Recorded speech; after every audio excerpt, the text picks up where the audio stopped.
Test পরীক্ষা শেষ এবং সবাই এখন এসএসসি 25 ব্যাচে যারা আছো তারা অলরেডি হয়তোবা কেউ মডেল টেস্টের জন্য প্রিপারেশন নিচ্ছ, কেউ হয়তোবা রিভিশনের জন্য প্ল্যান করছো, কারো হয়তোবা সিলেবাস অনেক বাকি, তারা চিন্তা করছো কিভাবে কি পড়বো। এবং এর মধ্যে একটা ভালো সংখ্যক স্টুডেন্ট আছো যাদের ইচ্ছা হচ্ছে তোমার ভালো একটা কলেজে পড়বা, প্রবাবলি নাম নিলে হচ্ছে যে Notre Dame, Holy Cross, Saint Joseph, Saint Gregory, totally 4টা কলেজে হচ্ছে পরীক্ষা হয়। তো তোমরা হয়তো এই কলেজগুলোকে টার্গেটে রাখছো। এই মিশনারি কলেজগুলোকে টার্গেটে রাখলে তারা যেহেতু পরীক্ষা নেয়, তাহলে তোমাদেরকে এটার জন্য আলাদাভাবে প্রিপারেশন নিতে হবে। সো যারা আগের থেকে প্রিপেয়ার থাকে তাদের জন্য অফকোর্স বেটার। সো এই ভিডিওতে আমি এটাই ব্যাখ্যা করবো যে কিভাবে তোমরা চাইলে এখন থেকে অ্যাডভান্স কলেজ অ্যাডমিশন প্রিপারেশনটা নিতে পারো। এবং এটার জন্য আমরা টোটাল এখানে 5টা হচ্ছে যে আইডিয়া তোমার সাথে শেয়ার করবো। টোটাল এই ভিডিওটা দেখার চেষ্টা করো যেন এই ভিডিওটা দেখলে তোমার মাথায় একটা ভালো আইডিয়া চলে আসে যে এক্স্যাক্টলি কি কি তোমাকে করতে হবে সামনে কয়েকটা মাসগুলোতে। ফার্স্ট অফ অল তোমার জন্য হচ্ছে যে সবচেয়ে ইম্পর্টেন্ট যে জিনিসটা জানা সেটা হচ্ছে আসলে কোয়েশ্চেন কিরকম আসে, কোয়েশ্চেন প্যাটার্ন। যে আসলে আমরা যে কলেজ অ্যাডমিশনের জন্য ট্রাই করব বিগত বছরগুলোতে নটরডেম আসলে কি টাইপের হচ্ছে যে কোয়েশ্চেন করেছে। কোয়েশ্চেন প্যাটার্ন যদি আমরা একটু অ্যানালিসিস করি, খেয়াল করে দেখো নটরডেমের কোয়েশ্চেন প্যাটার্ন ফিক্স না, নটরডেম না কোনোটারই ফিক্স না। এর মানে কি? এর মানে হচ্ছে কোনো বছর তারা এমসিকিউ করে, কোনো বছর তারা শর্ট কোয়েশ্চেন করে, এমনকি এক্সামের যে টাইম সেটাও হচ্ছে ফিক্স না। ইনফ্যাক্ট গত বছর যেমন তারা ভাইবা নাই। এর মানে হচ্ছে আসলে সবসময় কোন ফরম্যাটে তারা এক্সামটা নিবে, কি করবে এটা কেউ জানে না। এটার পাশাপাশি এসএসসি মার্কসের একটা বড় ইম্প্যাক্ট থাকে। এসএসসি মার্কস ম্যাটার করে, যদিও তারা বলে যে আসলে এটা এইভাবে করানো এইভাবে করে না, বাট আসলে ভিতরে ভিতরে তারা যে কিভাবে কতটুকু মার্কস যোগ করে দেন তোমার ভর্তি পরীক্ষার রেজাল্টটা দেয়, এটা নিয়ে আসলে একটা ধোঁয়াশা আছে। এই কারণে আমাদের আসলে দিন শেষে এই জিনিসটা আগে থেকে জানা দরকার। যেহেতু কোয়েশ্চেন প্যাটার্ন ফিক্স না, তাহলে কি করবো না করবো এটসেট্রা। প্রথমত শর্টকাট। যে কোনো ধরনের কম্পিটিটিভ এক্সামের জন্য শর্টকাট অনেক ইম্পর্টেন্ট, এবং পার্টিকুলারলি তোমাদের ম্যাথের মধ্যে প্রচুর শর্টকাট হচ্ছে তোমরা চাইলে কিন্তু শিখে ফেলতে পারো। এবং এই শর্টকাটগুলো শিখলে তোমার আসলে দুইটা স্টেপে লাভ। এক, তুমি এসএসসি তেও খুব তাড়াতাড়ি এমসিকিউ সলভ করতে পারবা, এবং এর সাথে সাথে তোমার কলেজ অ্যাডমিশনের জন্য অ্যাডভান্স পড়াটা হয়ে গেল। হয়তো তুমি এতদিন ম্যাথের এই শর্টকাটগুলো পড়ো নাই, বাট তুমি এখন চাইলে শর্টকাটগুলো পড়া শুরু করতে পারো, তাহলে তোমার বেশ ভালো কিছু অ্যাডভান্স পড়াশোনা হয়ে যাবে। এখন এই ম্যাথের শর্টকাটগুলো কিরকম হইতে পারে? যেমন তোমরা অনেক সময় হচ্ছে যে আমার মাথায় যেমন একটা শর্টকাট এখন কাজ করছে, যে তোমাদের যদি কখনো বলা হয় একটা সরলরেখার ইকুয়েশন দেওয়া আছে এবং তোমাকে বলা হচ্ছে ওই সরলরেখার সমান্তরাল একটা সরলরেখার ইকুয়েশন লাগবে।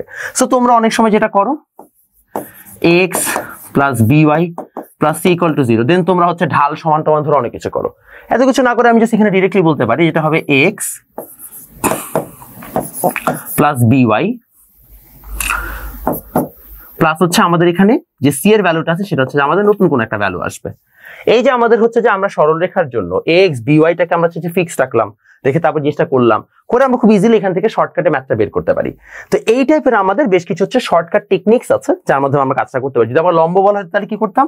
লম্ব বলা হলে হচ্ছে আমাদের এখানে আসতো yx minus by, sorry minus হচ্ছে যে হ্যাঁ yx মাইনাস সরি ভুল বললাম, দেখছো মাঝখানে একটা ঝামেলা হয়ে উল্টা করে ফেলছি, যেটা বলতেছিলাম। তাহলে আমাদের এখানে আছে yx ya মাইনাস হচ্ছে bx plus c prime equal to 0 হচ্ছে আমার লম্ব রেখার হচ্ছে ইকুয়েশন। তাহলে এইভাবে আমরা দুইটা ইকুয়েশন যে আমরা শর্টকাট জানলাম, শর্টকাট জেনে আমরা ম্যাথটা সলভ করে ফেলতে পারি। তো এরকম টাইপের অনেক শর্টকাট আছে। সো ম্যাথের ক্ষেত্রে ইন পার্টিকুলার তোমরা অনেক টাইপের শর্টকাট হচ্ছে শিখে ফেলতে পারো। তারপর আসে অ্যাডভান্স কনসেপ্ট। এইটা ইন মোস্ট কেসেস ফিজিক্সে হচ্ছে যে তোমরা পাবা। ফিজিক্সে অনেক টাইপের অ্যাডভান্স কনসেপ্ট হতে পারে। যেহেতু আমি ফিজিক্সের এক্সপার্ট বা আমি ফিজিক্স নিয়ে অনেক বছর ধরে পড়াচ্ছি, 9-10 এর ব্যাচগুলোতে আমি ফিজিক্স অনেক বছর ধরে পড়াচ্ছি, তাই আমি তোমাকে ভালো করে বলতে পারি যে আসলে একটা চ্যাপ্টারে কতটুকু অ্যাডভান্স ফিজিক্সের জিনিসপত্র আছে। একটা সহজ এক্সাম্পল দেই, তোমরা গতির হচ্ছে যে ম্যাথ করো, রাইট? গতি চ্যাপ্টারটার মধ্যে যদি আমি ধরি যে ইন টোটাল 13 টাইপের ম্যাথ আছে, তাহলে দেয়ার আর অ্যাটলিস্ট আমরা বলতে পারি হচ্ছে যে আরো 7টা এক্সট্রা টাইপের ম্যাথ পসিবল। অর্থাৎ ওই জায়গায় আরো 7টা অ্যাডভান্স কলেজ অ্যাডমিশনের ম্যাথ পসিবল। যেমন আমি আমার কোর্সে তোমরা কুয়ার হয়তো একটা বা দুইটা ম্যাথ করো, আমি টোটাল 7টা ডিফারেন্ট কনসেপ্টের ম্যাথ করাই। তাহলে এরকম অ্যাডভান্স অনেক ধরনের কনসেপ্ট আছে ফিজিক্সের, যে টাইপের কোয়েশ্চেনগুলো তোমরা চাইলে হচ্ছে সলভ করতে পারো। যেমন কমপ্লেক্স কিছু সার্কিট সলভ করা, এগুলো তোমাকে পরবর্তীতে যেমন হেল্প আউট করবে, ঠিক একইভাবে যদি কখনো এসএসসিতে একটু কঠিন কোয়েশ্চেন চলে আসে তোমরা সেগুলোকে সলভ করতে পারবা। এবং আমরা বিগত বছরগুলোতে দেখেছি বেশ কিছু কলেজ অ্যাডমিশন পরীক্ষায় এখান থেকে কিছু অ্যাডভান্স কনসেপ্টের কোয়েশ্চেন দিয়ে ফেলেছে। এজন্য তোমার এই জিনিসটা ভালোভাবে দরকার। এবং এই অ্যাডভান্স কনসেপ্ট যদি কেউ ভালোভাবে শিখতে চাও, তাহলে আমার একটা কোর্স আছে, সেটা হচ্ছে এইচএসসি 25 এর জন্য advance college admission plus revision course. এই কোর্সটার মধ্যে আমি টোটাল 3টা স্টেপে ক্লাস নিচ্ছি, এবং এখানে আমি ক্লাসের রুটিনটাও দেখিয়ে দিয়েছি। প্রত্যেক রবি, মঙ্গল এবং বৃহস্পতিবার আমরা ঠিক হচ্ছে রাত 8টার সময় ক্লাসগুলো নিচ্ছি। প্রথমে আমাদের যে কোনো একটা চ্যাপ্টার, এক সপ্তাহে একটাই চ্যাপ্টার হবে, ওই চ্যাপ্টার প্রথমে একটা ওয়ান শট ক্লাস যাবে, দেন সিকিউ সলভিং ক্লাস যাবে, আর তারপর থাকবে একটা অ্যাডভান্স কলেজ অ্যাডমিশন ক্লাস। এটার জন্য যেটা হবে, আমাদের ওই চ্যাপ্টার একদম আদ্যপান্ত কিন্তু আমাদের কমপ্লিট হয়ে যাবে। এবং তারপরে আমরা এই জায়গায় থেকে বাংলা ভার্সন ইংলিশ ভার্সন দুইজনের জন্য হচ্ছে ক্লাসটা নিচ্ছি, প্লাস এই ক্লাসটা জুমে হবে, সো তোমরা আনমিউট করে ডিরেক্টলি কোয়েশ্চেন করতে পারবা। ইনশাল্লাহ আমার কাজ হবে তোমাকে একদম এসএসসির এবং হচ্ছে কলেজ অ্যাডমিশনের জন্য একবারে হচ্ছে যে প্রপারলি তোমাকে হচ্ছে ফিক্স করে দেওয়া। এবং আমাদের এখন এর জন্য একটা অফার প্রাইস চলছে, অফার প্রাইস হচ্ছে 1300 টাকা।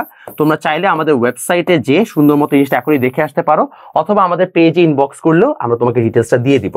রবিবারের আগে ভর্তি হলে তোমরা অফার প্রাইসে ভর্তি হতে পারবা। এবং এটা ছাড়াও কারো যদি এখন সামনে গাইডলাইন লাগে এবং ফ্রি যে সিকিউ সলভিং ক্লাসগুলো আমি নিচ্ছি তোমাদের জন্য, সেটা যদি যেতে চাও তাহলে ডেসক্রিপশনে একটা ফেসবুক গ্রুপের হচ্ছে যে লিঙ্ক দেওয়া আছে, ওটাতে জয়েন করতে পারো। ওইখানে প্রতিদিন আমাকে 10 থেকে 15টা হচ্ছে যে ভিন্ন ভিন্ন মানুষজন কোয়েশ্চেন করছে, আমি সবসময় কিন্তু তাদেরকে অ্যান্সার দিচ্ছি, আমি চেষ্টা করছি তাদের সব ধরনের প্রবলেম সলভ করে দিতে। ইনফ্যাক্ট তোমাদের ভিডিও যে আমি বানাচ্ছি এটার আইডিয়াটা কাইন্ড অফ একটা ছেলের কোয়েশ্চেন থেকেই আসছে, যে ভাই কিভাবে জিনিসটা করতে হবে একটু বলে দিয়ে। ওকে, আমার কাছে পড়তে হবে এমন না, আমি জাস্ট আমার কোর্সটার ব্যাপারে বলে রাখলাম, যেহেতু অনেকে অ্যাডভান্স ফিজিক্সের জন্য সলিউশন খুঁজছো। সোর্সেসে চলে আসো, আসলে তুমি কোথা থেকে পড়বা? প্রথমে দরকার তোমার একটা কোয়েশ্চেন ব্যাংক। এখন কোয়েশ্চেন ব্যাংক তুমি কোথায় পাবা? কোয়েশ্চেন ব্যাংকের জন্য জেনারেলি এখন বাজারে সবচেয়ে ভালো হচ্ছে নেটার।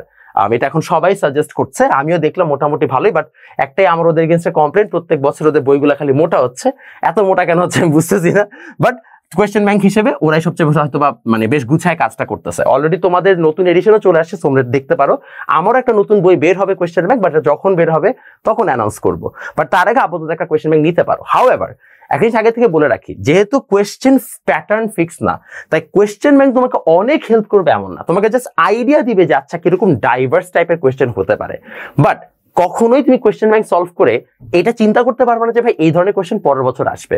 সো কোয়েশ্চেন ব্যাংক তুমি নিবা জাস্ট আইডিয়া নেওয়ার জন্য, বাট এটা তোমাকে খুব স্ট্র্যাটেজিক হেল্প তোমাকে করবে না। নাম্বার 2, সোর্সেস এর পরে তুমি যদি এখন কেমিস্ট্রির কথা চিন্তা করো, তাহলে কেমিস্ট্রির অ্যাডভান্স কনসেপ্ট পড়ার জন্য তুমি চলে যেতে পারো পুরাণ বইতে, পুরনো বই। এই পুরনো বইগুলোতে তুমি দেখবা কেমিস্ট্রিতে বেশ কিছু অ্যাডভান্স কনসেপ্ট দেওয়া আছে। যেমন তোমাদের বইয়ে যে ধরনের কনসেপ্ট দেওয়া সেগুলো খুবই মিনিমাল, বাট এটার এগেইনস্টে আরো বেশ ভালো ইনডেপথ পড়াশোনা তোমার বেশ পুরনো বইগুলোতে ভালোভাবে দেওয়া আছে, সো তুমি ওইটা ট্রাই করতে পারো। আর ফিজিক্সের অ্যাডভান্স কনসেপ্টের জন্য তুমি টেস্ট পেপার ঘাটলেই হবে। টেস্ট পেপারে দেখবা ক্যাডেট কলেজ সহ বেশ কিছু উল্টাপাল্টা কলেজ আছে যারা খামাখা উল্টাপাল্টা কোয়েশ্চেন করে, ওই কোয়েশ্চেনগুলো সলভ করতে গেলে তোমার অ্যাডভান্স কনসেপ্টগুলো অটোমেটিক্যালি পড়া হয়ে যাবে। এটার পরে আসো এসএসসি এমসিকিউ। এসএসসি এমসিকিউ যে ভালোভাবে একদম পুঙ্খানুপুঙ্খভাবে পড়বা, তার জন্য কলেজ অ্যাডমিশন অনেক ইজি হয়ে যাবে। এখন প্রশ্ন হচ্ছে ভাইয়া কেন এই কথাটা বললেন? কারণ কলেজ অ্যাডমিশনের সময় জেনারেলি ওই 3 মাস যখন মানুষজন প্রিপারেশন নেয়, তখন তারা বেশিরভাগ ক্ষেত্রে আসলে ফিজিক্স, ম্যাথ, কেমিস্ট্রি, বায়োলজি এগুলোর উপরে বেশি প্রেশার দেয়। বাট কলেজ অ্যাডমিশনে কিন্তু বাংলা, ইংলিশ সহ অন্যান্য সাবজেক্ট থেকে অনেক সময় প্রশ্ন চলে আসে। ওই প্রশ্নগুলোকে সলভ করার জন্য তারা ইনাফ এফোর্ট দিতে পারে না। যারা এসএসসির সময় ভালোভাবে খুঁটিয়ে খুঁটিয়ে বইটা পড়েছে, তাদের ওই সময় হচ্ছে অনেক হেল্প হয়। ইনফ্যাক্ট বায়োলজি বা কেমিস্ট্রি যদি মুখস্থবিদ্যা প্রশ্ন থাকে, তখন ওই সময় প্রচন্ড হেল্প হয়। এই জন্য এসএসসি এমসিকিউটাকে একটু ভালোভাবে প্রিপারেশন নিও, তাহলে তোমার জন্য বেটার হবে। আর তারপর আছে এসএসসি বেসিক। কেন বেসিকের কথা বললাম, এটা হচ্ছে খুবই ইম্পর্টেন্ট একটা জিনিস। গত প্রবাবলি 2 বছর আগে না গত বছর আমি ভুলে গেছি, নটরডেমে হঠাৎ করে ম্যাথে কোনো ধরনের ম্যাথই দেওয়া হয় নাই, বাট ম্যাথের বেসিক থেকে কোয়েশ্চেন আসে। যেমন ঢাল কি এটা জিজ্ঞেস করা হচ্ছে। এখন ঢাল বা স্লোপ কি এটা হয়তো একটা বাচ্চা যদি না জানে, তাহলে সে ম্যাথ অনেক ভালো পারলে সরলরেখা চ্যাপ্টারে কোনো কিন্তু লাভ নাই। এর মানে হচ্ছে তোমার বেসিক যদি ক্লিয়ার না থাকে, তুমি জায়গা মতো যে ঠিকই ধরা খাবা। এই জন্য আমি বারবার বলছি, এসএসসি বেসিকটা ক্লিয়ার করলে বাকি কলেজ অ্যাডমিশনের জার্নি কিন্তু খুব সহজ হয়ে যাবে। তুমি চাইলে এখন থেকে শর্টকাট পড়তে পারো, অ্যাডভান্স কনসেপ্ট পড়তে পারো, এবং এসএসসি এমসিকিউটা পড়লে দেখো তোমার অনেক জায়গায় হচ্ছে প্রপারলি কাজ হয়ে যাচ্ছে। সো তোমাদের জন্য সাজেশন খুবই সিম্পল, যেহেতু তোমাদের এখন অনেক মাস বাকি, এবং অনেক আছে যাদের সিলেবাস অ্যাকচুয়ালি অনেক আগে আগে শেষ।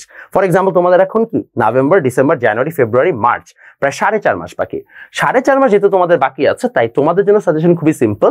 তোমরা চাইলে আগামী 2.5 মাস আরো অ্যাডভান্স জিনিসপত্র পড়ে একটু হচ্ছে নিজেকে ঝালাই করে নিতে পারো আর অ্যাডভান্স হতে পারো। বাট লাস্টের 2 মাস তুমি ধুমাই কিন্তু হচ্ছে জাস্ট এসএসসির জন্যই পড়তে হবে। সো আপাতত তোমরা চাইলে যারা অলরেডি একই পড়া বারবার পড়ে বোর্ড চাচ্ছ এক্সট্রা কিছু পড়তে, একটু অ্যাডভান্স থাকতে, তারা চাইলে আজকের এই ভিডিও অনুযায়ী সুন্দর মতো জিনিসগুলো করে ফেলতে পারবো। আর কারো যদি কোর্সে জয়েন করতে হয়, কোর্সের লিঙ্ক নিচে দেওয়া আছে, আমাদের চ্যানেল ইনবক্স করতে পারেন ডিটেলসের জন্য। আর ফেসবুক গ্রুপ, যেটাতে ফ্রিতে আমি সব গাইডলাইন এবং সিকিউ সলভিং ক্লাসগুলো দিচ্ছি, সেটাতে আপনারা জয়েন হয়ে থাকতে পারেন।